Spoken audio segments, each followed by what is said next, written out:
அது ஆதாம் ஏவாள் காலத்துலேருந்தே அதுதான். ஸோ அதுதான் நெகட்டிவ் ப்ளஸ் பாசிட்டிவ்ங்கிறதே. அதைத்தான் இந்த கதையில் சொல்கிறோம். இந்த உலகம் பார்க்குற மாதிரி எங்களை எதுக்கு வாழ சொல்கிறீங்க, நாங்கள் ஃப்ரெண்ட்ஸ் அப்படிங்கிறது தான் அவன் சொல்லுவான். அஸ் எ ஹீரோவுடைய டாக்கே வந்து ஒரு இத்தனை வருஷம் அவன் கூட பழகுறேன், எந்த மூமெண்ட்லேயுமே அப்படி ஒரு தாட்டே வந்தது கிடையாது. எந்த பொண்ணாக இருந்தாலும் காதல், ஒரு பொண்ணு மேலே காதல் வர்றதுக்கு முன்னாடி ஒரு க்ரஸ்ஸோ ஒரு காமமோ அது வந்து அது வந்து நீங்கள் க்ரஸ்ன்னு சொல்லலாம். அது உண்மையான வார்த்தை, அது காமம் தான். காமத்துக்கு அப்புறம் தான் காதல் வரும், காமத்துக்கு அப்புறம் தான் கல்யாணம் நடக்கும். அதான் சார். சுசி சார், இப்போது 2K லவ் அப்படின்னா இப்போ அட்வான்ஸாக போயிட்டானுங்க. முன்னெல்லாம் வந்து பார்க்குறது அகத்தின் சார் இவர் சாலமன் சார் சொன்ன மாதிரி தான், பார்க்காமே காதல் இருந்தது. அதுக்கப்புறம் கொஞ்சம் பார்த்தாங்க, தள்ளி தள்ளி கையை காட்டினாங்க. இப்போது பார்த்த உடனே பைக்கில் கூப்பிட்டு போயிட்டே இருந்துறானுங்க. இதுக்கு நடுவில் பாய் பேசின்னு ஒருத்தன் வரான். பார்த்தோன்னே நீங்கள் கூட்டிகிட்டு போனீங்களா? இப்போ 2K பார்த்தோன்னே நீங்கள் கூட்டிகிட்டு போனீங்களா? அப்படிலாம் யாராவது வர்றாங்களா? இப்போ அட்வான்ஸ் அப்படிலாம் 2K கிட்ஸை பற்றி நெகட்டிவாக சொல்லாதீங்க, நான் ஒத்துக்க மாட்டேன். நான் நெகட்டிவாக சொல்லலை, அடுத்த செகண்டே பிக்கப் ஆகிடுது. அப்படிலாம் பிக்கப் ஆக வாய்ப்பே இல்லை சார். என்ன சார், பசங்களை பின்னாடி பாருங்க, அவனுங்கெல்லாம் வந்து பசங்க குமுறது தெரியும் சார். பின்னாடி 90s நிறைய பேர் இருந்தாங்கன்னா எல்லாருக்கும் தெரியும். கல்யாணமே ஆகல, அட்லீஸ்ட் ஒரு நாளாவது தேவைப்படும் சார். அததான் சார், பார்த்தோடனே கூட்டிட்டு போறாங்கன்னு இல்ல. இதுக்கு நடுவுல பாய் பேசின்னு ஒருத்தன் வரான். அந்த மாதிரியான கான்செப்ட் 2Kல இருக்கும். இல்ல இல்ல இல்ல, அந்த மாதிரி 2Kல இல்லை. இன்னொன்று இந்த பாய் பெஸ்டி நீங்கள் சொல்லக்கூடிய சின்ன சின்ன வார்த்தைகள்லாம் அந்த காலத்துலேருந்து இருக்குது. அதுக்கு நம்ம பேர் வைக்காமல் இருந்தோம். கள்ளக்காதல்னு இருந்துச்சு, ஓகேங்களா? எல்லாத்துக்குமே ஒரு ஒரு பேரை இப்போ வச்சுருக்காங்க, அவ்வளோதான். எல்லா காலகட்டத்திலையும் எல்லா விதமான உறவுகளும் இருந்திருக்குது. இப்போ அதுக்கு நமக்கு பேர் வச்சு அதுக்கு ஒரு அடையாளப்படுத்தி, இப்போ நமக்கு மீடியா பவர்ஃபுல்லாக இருக்கிறதுனால இந்த 2K ஜென்ரேஷன் பசங்க மட்டும்தான் வந்து ரொம்ப வந்து கெட்டு போன மாதிரியான ஒரு பிம்பத்தை உருவாக்கி இருக்கிறோம். இன்னொன்று எல்லா காலம் 80ஆக இருக்கட்டும் 90ஆக இருக்கட்டும், நான் 96 நான்லாம் வந்து டிவி பார்த்தே கெட்டு போறியாடான்னு நம்ம திட்டுவாங்க. ஸோ டிவி பார்க்குறது அவ்வளோ பெரிய குற்றமாக இருந்துச்சு. அது மாதிரி இப்போ வந்து மொபைல் பார்க்குறானுங்க, மொபைல் பார்த்து கெட்டு போகிறானுங்க, மொபைலை தவிர வேறு எதையும் பார்க்க மாட்டேங்கிறானுங்க அப்படின்னு ஒரு குற்றச்சாட்டு இருக்குது. நான் என்னென்ன சொல்கிறேன்னா, எல்லா காலகட்டத்திலையும் பாசிட்டிவான பக்கங்கள் இருந்துட்டு தான் இருக்குது. பாசிட்டிவாகவும் வாழ்ந்துட்டு இருக்காங்க. மொத்த பேர் நெகட்டிவாக வாழ்ந்துட்டு இருக்காங்கன்னு நம்ம வந்து மொத்த பேரையும் ரவுண்ட் பண்ண வேண்டாம். பாசிட்டிவான விஷயங்களை முடிஞ்ச வரைக்கும் நம்ம இந்த சமுதாயத்துக்கும் இந்த இளைஞர்களுக்கும் சொல்லுவோம் தான் இந்த 2K கிட்ஸில் இருக்கக்கூடிய பாசிட்டிவான மனிதர்களை பதிவு பண்ணியிருக்கேன். சார், நீங்கள் வந்து புதுமுகங்களை வந்து அறிமுகப்படுத்தத்தில் ரொம்ப எக்ஸ்பர்ட்டாக இருக்கீங்க. ஏன்னா வெண்ணிலா கபடிக்குள்ளே அவங்க எல்லாம் வந்துட்டாங்க. ஆனால் இன்னொரு பக்கம் பார்க்க போனால் பெரிய ஹீரோக்களுடைய டேட் கிடைக்கலையா? ஒருவேளை அவங்க வந்து இந்த மாதிரியான இதெல்லாம் நடிக்க மாட்டேன் அப்படின்னு சொல்கிறாங்களா? அதான் தான் நீங்கள் புதுமுகங்களை தேடி இது பண்ணுறீங்களா? இல்லை, நான் வந்து பாயமொழி கதை மட்டும் பாண்டிய நாடு ஹிட்டுக்கு அப்புறம் விஷால் ரொம்ப வந்து என்கிட்ட வந்து ரெக்வஸ்ட் பண்ணி கேட்டதுக்காக நான் வந்து பாயமொழி கதை வந்து விஷாலுக்காக எழுதினேன், ஓகேங்களா? அதுக்கப்புறம் நான் பண்ணின இந்த 18 திரைப்படங்களும் ஹீரோவை மைண்டில் வைக்கவே மாட்டேன். ஃபஸ்ட்டு கதை எழுதிட்டு தான் அப்புறம் ஹீரோ செலக்ட் பண்ணுவேன். ஸோ கதை எழுதி முடித்ததுக்கப்புறம் இந்த படத்தை வந்து ஒரு கரெக்டான ஒரு யங்ஸ்டர்ஸ் பண்ணால் தான் நல்லாயிருக்கும். ஏன்னா இது வந்து ஒரு காலேஜ் முடிச்சுட்டு ஒரு அப்போ தான் அந்த ஒரு 2K ப்ரீ வெட்டிங் ஏஜென்சி நடத்திட்டு இருக்கக்கூடிய ஒரு பசங்களோட லைஃப். அதனால் ஹீரோ இந்த படத்துக்கு செட் ஆக மாட்டா, அப்படி பெரிய ஹீரோக்கள் யாரும் செட் ஆக மாட்டாங்க. ஸோ ஜெயவி ரொம்ப கரெக்டாக இருப்பான்னு தோணுச்சு, அதனால் பண்ணேன். சார், இப்போ வந்து சோஷியல் மீடியாவில் வந்து கொஸ்டின் கேட்குறவனு தனியாக முன்னாடி ஒதுக்கிட்டாரா சதீஷ்? சார் இல்லை சார், நான் இங்கே வரது சார். 2K கிட்ஸ் இப்போ வந்து சோஷியல் மீடியா பார்த்தீங்கன்னா 2K கிட்ஸ் 80 கிட்ஸ் 90 கிட்ஸ், சரிங்களா? அவங்க ரெண்டு பேருக்குமே வந்து பெரிய பிரச்சனை போயிட்டு இருக்கு. நீங்கள் வந்து லவ் பண்ணுறீங்களா? நாங்கள் லவ் 90ஸ்ல ஏற்றுக்குவாங்களான்னு கேட்குறீங்களா? நான் அந்த 80s 90ஸ்க்கு ஏற்றுக்கிற மாதிரி நான் இந்த படத்தில் கிளைமேக்ஸ் வச்சுருக்கேன். இந்த படமே 2K கிட்ஸுக்கு பற்றின லைஃபு. ஆனால் இந்த படம் யாருக்கான படம் அப்படின்னா 80s 90s ஓட பேரண்ட்ஸுக்கான திரைப்படம் இது. அதான் 2K பசங்களுடைய லைஃப், அவங்களுடைய லைஃப்பை பதிவு பண்ணியிருக்கேன். சார் வணக்கம், நான் ராதா பாண்டியன் சொல்கிறேன். வணக்கம்ண்ணே. சார், நிறைய க்ரைம் சப்ஜெக்ட்டு, பேய் சப்ஜெக்ட்டு, கொலை வெட்டு குத்துன்றப்ப இந்த கதையை எப்படி நீங்கள் செலக்ட் பண்ணி சார் டைரக்ட் பண்ண முயற்சி பண்ணுறீங்க? இல்லைண்ணே, நான் உங்களுக்கு தெரியாத ஒன்றும் கிடையாது. நான் ஆக்ஷன் படம் பண்ணிகிட்டே இருந்தால் கூட பேரெல்லாம் இந்த மாதிரியான சினிமாக்கள் பண்ணிடுவேன். வெண்ணிலா கபடிக்குழு, ஆதலால் கதை, ஜீவா, ஒரு ப்ளசண்ட்டான படங்கள் பண்ணிகிட்டே தான் இருப்பேன். ஸோ அப்படி ப்ளசண்ட்டான கதைகள் தான் வந்து நமக்கே ஒரு பாசிட்டிவான எனர்ஜியை கொடுக்கும். அதனால் இன்னமும் இது மாதிரி பாசிட்டிவான திரைப்படங்கள் பண்ணுறதுக்கு நான் ரெடியாக இருக்கேன். நிச்சயமாக தொடர்ந்து பண்ணுவேனே. இந்த படத்தில் வந்து இப்போதுள்ள பெண்கள் ஆண்கள் பழகிறத பற்றி முக்கியத்துவம் கொடுத்து எடுத்திருக்கீங்களா? ஆமாண்ணே, அது என்ன எப்படி முக்கியத்துவம் கொடுத்து எடுத்திருக்கேன். ஒரு கதையில் சொல்லுங்கள் அதை. அதான் இப்போ இருக்கக்கூடிய ஒரு பையனும் பொண்ணும் எவ்வளோ அழகான நட்போட வாழ்கிறாங்கன்னு சொல்லியிருக்கேனே. ஓகே, தேங்க்யூண்ணே. ப்ரீ ரிலீஸாக பண்ண போகிறீங்களா இல்லை ஒவ்வொரு காலேஜுக்கும் தனியாக டிக்கெட் வாங்கி அந்த மாதிரி கொடுத்து அந்த மாதிரி பிளான் பண்ணிட்டு? இப்போ வந்து 4 ஃப்ரேம்ஸில் தான் ஷோ ப்ளே பண்ணுறேன். ஸோ காலேஜ் ஸ்டூடெண்ட்ஸ் எல்லாரையும் வர வச்சு எல்லாருக்கும் ஷோ போட்டுட்டு அப்புறம் அவங்களோடைய கலந்துரையாடல் மாதிரி பிளான் பண்ணியிருக்கேன். கோயம்புத்தூரில் காலேஜுக்கு ஆப்போசிட்லேயே, பிஹெச்டி காலேஜுக்கு ஆப்போசிட்லேயே வந்து ஒரு தியேட்டர் இருக்குது. அந்த தியேட்டரில் கோயம்புத்தூரில் பிளான் பண்ணியிருக்கோம். ஸோ ப்ரீமியர் ஷோ, அதாவது ப்ரீவி தியேட்டர்ஸ் இல்லாத ஓட்களில் தியேட்டர்லேயே போட்டு காமிச்சு அவங்களோட ஒப்பீனியன் வாங்கிட்டு அதுக்கப்புறம் வந்து அவங்களோட பேசலான்னு முடிவு பண்ணியிருக்கோம். தனுஷ் வந்து க்ளோஸ் பண்ணுற அளவுக்கு போயிடுச்சுன்றீங்க. பட் ஆனால் தமிழ் இண்டஸ்ட்ரியும் அந்த அளவுக்கு தான் இருக்குது. ஆனால் நம்மளுக்கு போராட்ட குணம் அதிகம் இருக்கிறதுனால நிறைய படங்கள் வந்துட்டுருக்கு. பட் ஆனால் ஒரு படம் ரிலீஸ் ஆனதுக்கு எல்லா படங்களும் இப்போ நிறுத்தி வச்சுருக்காங்க. எந்த தயாரிப்பாளரும் இயக்குனர் சங்கமும் யாரும் குரல் கொடுக்கலையே. அப்படி இருக்கும்பொழுது சினிமா எப்படி வளரும்? ஒன்று சொல்கிறேன். இப்போ இந்த வருஷம் பார்த்தீங்கன்னா புது படங்கள் ஆரம்பிக்கிறதே கம்மியாயிடுச்சு. இப்போ அட் எ டைம் பார்த்தீங்கன்னா ஒரு காலகட்டத்தில் 20-30 படங்கள் பண்ணிகிட்டு இருந்த தமிழ் சினிமாவில் 7 படங்கள் தான் ப்ரொடக்ஷனே போயிட்டுருக்கு. ஸோ இதுக்கு எல்லாமே காரணம் இவ்வளோ படங்கள் வந்து சக்ஸஸ் ஆகாமல் போனது தான். ஆனால் அது ஒரு பெரிய படம் வரும்போது வேறு வழி கிடையாது. ஏன்னா எல்லாமே ஒரு 900 திரையரங்கில் இந்த படத்தை வெளியிடணுன்றது டிஸ்ட்ரிபியூஷன் ரெக்குவயர்மெண்ட் இருக்குது. மக்களும் அதை எதிர்பார்க்குறாங்க. நேற்று ஒரு நாள் மட்டுமே இப்போ நீங்கள் படம் எடுத்தீங்கன்னா விடாமுயற்சி கிட்டத்தட்ட 25 கோடி மேலே தமிழ்நாட்டில் கலெக்ட் பண்ணியிருக்கு. அப்போது அந்தளவு ஆடியன்ஸ் வந்து ஓப்பனிங் கொடுக்க ரெடியாக இருக்காங்க பெரிய நடிகர்கள் நடித்த படங்களுக்கு. ஆனால் அதே ஒரு சின்ன படம் வரும்போது ஆடியன்ஸ் வந்து செலக்டிவாக பார்க்குறாங்க. அந்த செலக்டிவாக எப்படி பார்ப்பாங்கன்னா நீங்கள் என்ன சொல்கிறீங்க வச்சு தான் பார்ப்பாங்க. ஊடகங்கள் என்ன சொல்லுது, படத்தை பற்றி படம் ஃபஸ்ட்டு பார்த்த ஊடகங்கள் என்ன சொல்கிறாங்க, அடுத்ததாக ஃபஸ்ட்டு ஷோ பார்க்குறாங்களே அவங்க எப்படிப்பட்ட ஒப்பீனியன் கொடுக்குறாங்க வச்சு தான் அடுத்த கட்டமாக ஆடியன்ஸ் வராங்க. அப்போது சிறு மற்றும் மீடியம் பட்ஜெட் படங்கள்லாம் நம்பி இருக்கிறதே வந்து ஊடகங்கள் என்ன சொல்லுது, ஃபஸ்ட்டு ஷோ பார்க்குற ஆடியன்ஸ் என்ன சொல்கிறாங்களோ அதை நம்பி தான் இருக்காங்க. அதை வந்து நீங்கள் ஒரு பேலன்ஸ்டாக சப்போர்ட்டிவாக பண்ணும்போது அந்த படங்களுக்கு ஒரு சின்ன டேக் ஆஃப் இருக்குது. பெரிய நடிகர் நடித்த படத்துக்கு அது பிரச்சனையே கிடையாது. எதிர்பார்ப்பு இருக்கிற படத்துக்கு பிரச்சனையே கிடையாது. ஆடியன்ஸ் உள்ளே வந்துடுறாங்க. அது மட்டுமே பத்தாதில்லை இண்டஸ்ட்ரிக்கு. இன்றைக்கி ஏன் கேரளா ஷட் டவுன் ஆகுதுன்னா ஒரு 10 படம் தான் வெற்றி அடையுது. அவங்களுக்கும் 220 படம் வந்தது லாஸ்ட் இயர். அதில் 10 படம் தான் வெற்றி அடையும் போது அவங்க இப்போ என்ன சொல்லிட்டாங்க, இந்த இண்டஸ்ட்ரி தாங்காது, இவ்வளோ பேர் ஃபெயிலியர் ஆகிட்டாங்க, இவ்வளோ பேர் லாஸ் ஆகிட்டாங்க, அப்போ நம்ம ஷட் டவுன் பண்ணி காஸ்ட்டை குறைக்கணும், எல்லாத்தையும் குறைக்கணும் அப்படின்னு மூடுக்கு வந்துட்டாங்க. இது இப்போ டிஸ்கஷனில் இங்கே நம்முடைய அசோசியேஷன் எல்லாம் அதான் போயிட்டுருக்கு. எப்படி குறைக்க போகிறோம்? ஏன்னா சிறு பட்ஜெட் படங்கள்லாம் சக்ஸஸ் ஆக மாட்டேங்குது பிகாஸ் ஆஃப் வேரியஸ் நான் சொன்ன மாதிரி ரீசன். அப்போ பெரிய பட்ஜெட் படங்களை நம்ம நம்பி இருக்கும்போது அதெல்லாம் காஸ்ட் எங்கோ போயிடுச்சு, டேட்டும் கிடைக்க மாட்டேது. அப்போ எப்படி பண்ணுறது? இண்டஸ்ட்ரியை ரீஃபார்ம் பண்ணணும்னா வேறு வேலை பண்ணணும் அப்படின்னு பார்க்குறோம். ஸோ இண்டஸ்ட்ரியை பொறுத்தவரையும் இப்போ வந்து எல்லாருமே, தமிழ் மட்டும் இல்லை, மலையாளம் சினிமா, ஹிந்தி சினிமா எல்லாமே ஒரு ஷேக் அவுட்டில் தான் இருக்குது.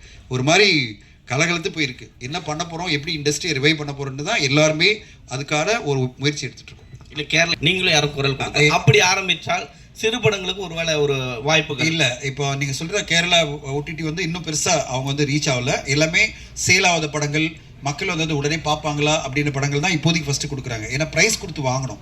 எல்லா தயாரிப்பாளரோட எதிர்பார்ப்பு என்னென்னா ஒரு பெரிய அமௌண்ட்டில் நம்மளுக்கு வித்துட முடியுமா, தான் வித்துட்டா தான் நம்ம கவர் பண்ண முடியும் காஸ்ட்டை.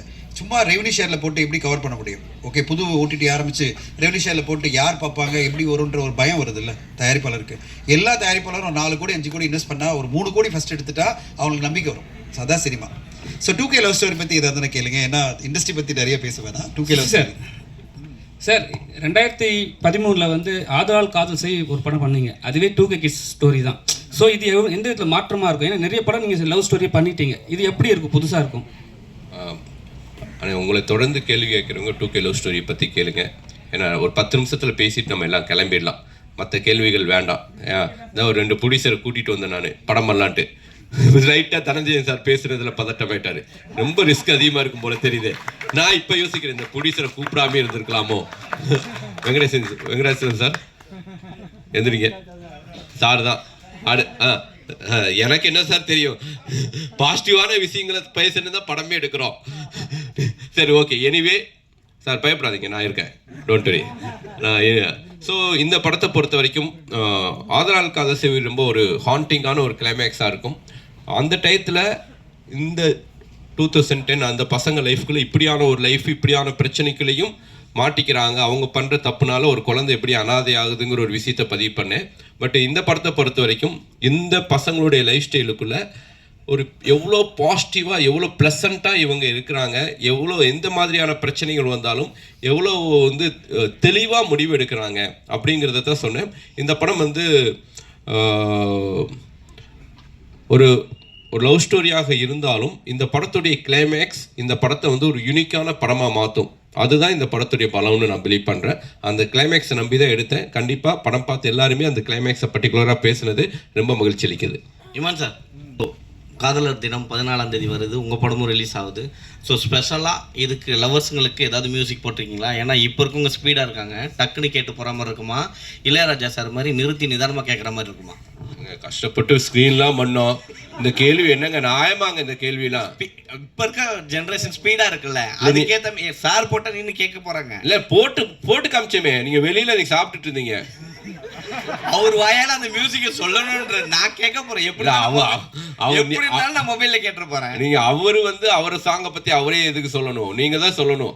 நல்லா இருக்கு சார், கிரிப்பா இருக்கு சார் அப்படின்னு நீங்க தான் சொல்லணும். இல்லை சார், நம்ம ஒரு இசையமைக்கும் போது எல்லா வயதினருக்கும் அது போய் சேரணுன்ற ஒரு விஷயம் எப்பவுமே மனசில் எனக்கு வந்து இருக்கும் சார். வெறும் இப்போ இருக்கிற ஒரு நம்ம கண்டெம்பரரி ஆடியன்ஸுக்கு மட்டும் கேட்டு பண்ணோம்னா அது வந்து காலம் தாண்டி அது நிற்காதுன்ற ஒரு நம்பிக்கை எனக்கு எப்பவுமே அது பேசிக்கலாக இருக்கும் சார். ஸோ அதனால் என்ன மாதிரி பாடல் பண்ணாலும் இரஸ்பெக்டிவ் ஆஃப் ஜானர், என்ன ஜானரில் பண்ணாலும் அதுக்குள்ளே இருக்க கோர் மெலடி கண்டென்ட் வந்து ஸ்ட்ராங்காக வைக்கணுன்றது தான் எப்போவுமே அது பை டிஃபால்ட் இருக்கிறது தான். ஸோ இப்போ நம்ம வெளியே இருக்கிறது வந்து உள்ளுக்குள்ளே ஒரு சாக்லேட் வச்சுட்டு மேலே வைக்கிற அந்த ரேப்பர் தான். அந்த ரேப்பர் தான் நம்ம டிசைன்ஸ் மாற்றிக்கிறோம் இல்லையா. உள்ளே இருக்க சாக்லேட்டோடைய டேஸ்ட் வந்து அது சாக்லேட்டாக தான் இனிப்பாக இருக்க போகுது. ஸோ அப்படி தான் இசையாக நான் பார்க்குறேன். நான் உள்ளுக்குள்ளே ஜீவன் இருக்கணும், மேலே இருக்க ரேப்பர் அந்த கோட்டிங் தான் வந்து 2K மாற்றிருக்கோம் சார். சொல்லுங்கள். நானே கேட்குறேன், நம்ம ரொம்ப பிரமாதமான கேள்வி. கேளு நம்ம ஜெகவீர் பிரதர் ஒரு கிரிக்கெட் பிளேயர், உங்கள் நண்பர் அஸ்வின் ரிட்டையர்ட் ஆகிட்டார். ஸோ ரிட்டையர்ட் ஆகும்போது உங்களுடைய ஃபீல் எப்படி இருந்துச்சு? டோனி உங்களுக்கு டின்னர் கொடுத்துருக்காரு, டோனிக்கு நீங்கள் பவுலிங் போட்டிருக்கீங்க, அந்த அனுபவங்களை பற்றி கொஞ்சம் சொல்லுங்கள். நிறைய பேருக்கு தெரியாது.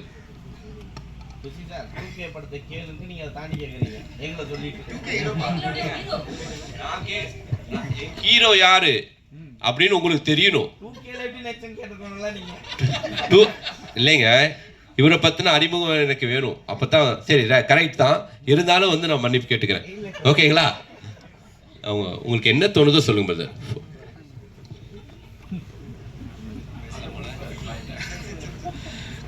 கடவுளுக்கு நன்றி, வந்திருக்கும் பிரசன்ட் மீடியாவுக்கு மிக்க நன்றி. நான் என்னை பற்றி சொல்கிறதுக்கு ஒன்றும் பெரிய விஷயங்கள்லாம் இல்லை. நான் கிராமத்தில் சொரக்குடின்ற கிராமத்தில் திருநெல்வேலி பக்கத்தில் பிறந்து வளர்ந்த ஒரு விவசாய குடும்பத்தில் பிறந்து வந்த மிடில் கிளாஸ் ஃபேமிலி பையன். அங்கேருந்து ஆஸ் யூஷுவல் எல்லா நம்ம இந்தியாவில் வளர்கிற எல்லா பசங்களும் இருக்கிற மாதிரி கிரிக்கெட்லேயும் ஒரு ஆர்வம் இருந்தது, சினிமாலேயும் ஆர்வம் இருந்தது.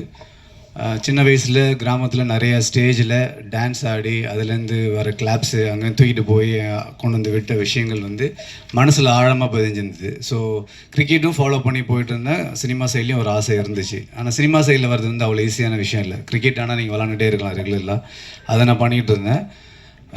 அப்புறம் குடும்ப சூழ்நிலை காரணமாக நான் எனக்கு கீழே தம்பி தங்கச்சிலாம் இருந்தாங்க. அந்த ரெஸ்பான்சிபிலிட்டி காரணமாக நான் கிரிக்கெட் மட்டும் படிச்சுட்டு படிப்பில் கவனம் செலுத்த ஆரம்பித்தேன். ஆஸ் யூஷுவல் எல்லா மிடில் கிளாஸ் ஃபேமிலியும் சொல்கிற மாதிரி +2 முடிச்சிரு, அடுத்து டிகிரி முடிச்சிரு, அடுத்து ஒரு வேலையை வாங்கிடு அப்படின்னாங்க. அதுலேயே என் வாழ்க்கை போயிடுச்சு மோஸ்ட்லி. கடவுள் புண்ணியத்தில் நல்ல வேலை கிடச்சி ஆஸ்திரேலியாவில் போய் செட்டில் ஆகினேன். அங்கே ஆனால் கிரிக்கெட்டை விடாமல் தொடர்ந்து விளாண்டுட்டு இருந்ததுனால நேஷ்னல் பி டீம் வரைக்கும் விளாண்டுட்டு இருந்தேன். அப்போ இந்தியா டீம் வரும்போது அந்த டீமுக்கு ஆப்போனண்ட்டாக ப்ராக்டிஸ் மேட்ச் விளாண்டேன். ஸோ அது வந்து எனக்கு பெரிய விஷயமா இருந்தது. ஏன்னா நம்ம இந்தியாவுக்காக விளாட்ணும் அப்படின்ற ஒரு சூழ்நிலை தாண்டி, ஆனால் விளையாட்டு மேலே உள்ள ஆர்வத்தினால கடைசியில் கிரிக்கெட் வந்து இந்தியாவுக்கு ஆப்போசிட்டாக விளாண்டேன். ஸோ தோனி, விராட் கோலி, அஸ்வின் பிரதர், சுரேஷ் ரெய்னா இதுமாதிரி அவங்களோட ப்ராக்டிஸ் மேட்ச்லாம் நிறைய விளாண்டுருக்கிறேன். பட் அங்குள்ள சூழ்நிலையால் திரும்பியும் குடும்ப சூழ்நிலை தானால என்னால் கண்டினியூ பண்ண முடியல கிரிக்கெட்டை. So back to cinema. அங்கே இருக்கும் போதே நான் டைரக்ஷன் கோர்ஸ் படிச்சிருக்கிறேன், எடிட்டிங் கோர்ஸ் படிச்சிருக்கிறேன், ஆக்டிங் கோர்ஸ் படிச்சிருக்கிறேன். இப்படி ப்ரிப்பேர்டாக இருந்தேன். இடையில கோவிட் லாக்டவுன் வந்துச்சு. ஸோ அந்த கோவிட் லாக்டவுனில் ஐ வாஸ் திங்கிங் நம்ம இது வரைக்கும் குடும்பம், அண்ணன் தம்பி இந்தமாரி ரெஸ்பான்சிபிலிட்டியோடு வந்துட்டோம். ஆனால் இது வரைக்கும் நமக்காக என்ன பண்ணோன்னு யோசித்து பார்க்கும்போது ஒன்றுமே பண்ணல. வாழ்க்கையும் ஆல்மோஸ்ட் முடிஞ்சிடும். இப்படியே கடன், லோனு, அப்புறம் வீடு கட்டு, நம்ம மிடில் கிளாஸ் நம்ம எல்லாம் பண்ணுற மாதிரி தான். ஸோ அங்கேருந்து வந்த ஒரு பையன்தான் நான். அப்போ யோசித்து வீட்டில் உள்ள சப்போர்ட்னால் திரும்பி சினிமாவை தொடர்ந்து வந்தேன். இப்பயுமே வந்து இந்த வாய்ப்பு வந்து கடவுள் எனக்கு கொடுத்த பெரிய வாய்ப்பை பார்க்குறேன். ஏன்னா நிறைய பேர் 10-15 வருஷமாக சினிமாவில் போராடிட்டு இருக்கிறாங்க, இன்னமும் வாய்ப்பு கிடைக்கல, லைம் லைட் கிடைக்கல அவங்களுக்குலாம். எனக்கு வந்து ஒரு 3 வருஷம் தான் கோவிட் லாக்டவுன் தாண்டி வந்தது வந்து உடனே பிரபு சாலமன் சாரோட ஒரு ட்ராவல் இருந்துச்சு. அது இந்த இயர் 2ல் ஆரம்பிக்க போகிறோம். பட் அதை தாண்டி அண்ணனை வந்து நான் ஒரு ஆக்சிடெண்ட்டாக ஒரு சின்ன ஒரு மீட்டிங்கில் தான் பார்த்தேன். அந்த ஒரு மீட்டிங் வந்து ஜூன் 1 நடந்துச்சு. இப்போ அதுக்குள்ளே February 14 படம் வருதுன்றது வந்து பெரிய ஆச்சரியம். ஆனால் ஒரு படம் எடுத்து முடிக்கிறது வந்து எவ்வளோ கஷ்டன்றது படிக்கும் போதெல்லாம் தெரியல. ஆனால் இப்போ நல்லாவே தெரிஞ்சுது எனக்கு. ஏன்னா படம் எடுக்கிறது ஒரு விஷயம், அது நம்ம கரெக்டான ஆட்களில் போய் சேரணும். அதனால் இப்போ எனக்கு வந்து ரொம்ப ரொம்ப சந்தோஷமாக இருக்குது, எக்ஸைட்டடாக இருக்குது. I think I'm at the right place at the moment. நான் வந்து ஒரு கனவுல கூட கண்டிருக்க முடியாது எல்லாரும் நினச்ச மாரி. இப்போ அங்கே உட்கார்ந்த ஒரு ஆள் வந்து இங்கே ஒரு 3 வருஷத்தில் ஒரு சுசீந்திரன் சார் மாரி ஒரு டைரக்டரும், அப்புறம் இமான் சார் மாரி மியூசிக் டைரக்டர் பண்ணி அது அவங்க மூலியமாக லான்ச் ஆகிறது வந்து எத்தனை பேருக்கு இப்படி ஒரு வாய்ப்பு கிடைக்கல தெரியல. ஸோ அந்த வாய்ப்புக்கு மிக மிக நன்றி. வேறு என்ன சொல்கிறது, ஒரு 1-2 பாசிட்டிவ் பர்சனோடு இருக்கும்போது நம்ம 3ஆவதாக ஒரு பாசிட்டிவ் பர்சனாக ஆகும், அதுக்கான வாய்ப்புகள் அதிகம். ஸோ அப்படி பார்க்கும்போது இந்த படம் ஃபுல்லாகவே எல்லாருமே பாசிட்டிவ். படமும் நல்லா பாசிட்டிவாக சூப்பராக எனர்ஜெட்டிக்காக வந்திருக்கு. அதை தாண்டி அது கரெக்டாக கொண்டு போய் சேர்க்கறதுக்கு இன்னொரு சூப்பர் பாசிட்டிவ் பர்சன் வேணும். அதுக்கு தான் தனஞ்சயன் சார் வந்தார். ஸோ அதோட ரிஃப்ளெக்ஷன் இப்போ நம்ம பார்க்கலாம். நம்ம கடைன்னு இப்போ நிறைய ப்ரொமோஷன் மீடியாஸ் எங்கே இப்போ தான் நடந்துகிட்ருக்குது. ஸோ எனக்கு ரொம்ப நம்பிக்கை இருக்குது. இந்த படம் வந்து பிரபு சாலமன் சார் சொன்ன மாரி நட்புக்கும் கற்பு இருக்குது அப்படின்றது தான் ஒன்லைனர். இதை நீங்கள் பார்த்துட்டு கண்டிப்பாக சொல்லுங்கள், தரவாக என்ஜாய் பண்ணுவீங்க. எல்லாருமே ஃபஸ்ட்டு படம் மாரி இல்லாமல் நல்லா நடிச்சிருக்கிறாங்க. ஓல் யூனிட்டே இதில் பாசிட்டிவாக இருந்ததுனால படமும் பாசிட்டிவாக பிஸியாக வந்திருக்கு. ஏதாவது தவறாக சொல்லியிருந்தால் மன்னிச்சிருங்க. நன்றி.